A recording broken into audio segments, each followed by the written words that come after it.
So, guys, those paragraphs that you turned in yesterday, they're supposed to be 8 sentences long, and most of you guys did that correctly. And you were supposed to reflect on the themes that you have seen so far in the book.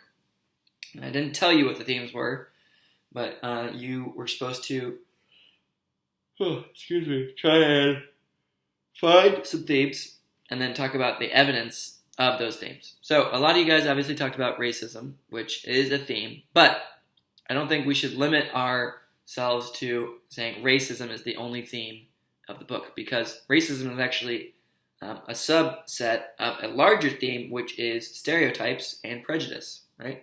So stereotyping, who else gets stereotyped besides African Americans in this book? We have the Radleys, we have Mr. Dolphus Raymond, okay?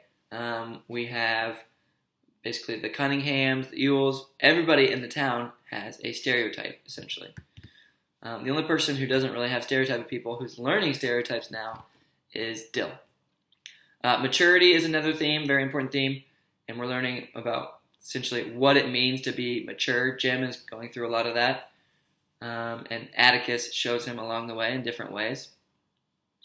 And one way to be mature is to show courage, right?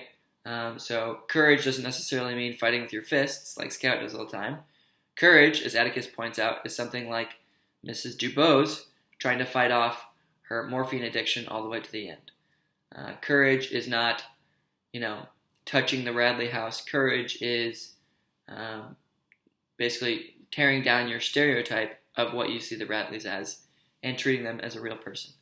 Courage is not fighting back against Bob Ewell when he spits in your face, right?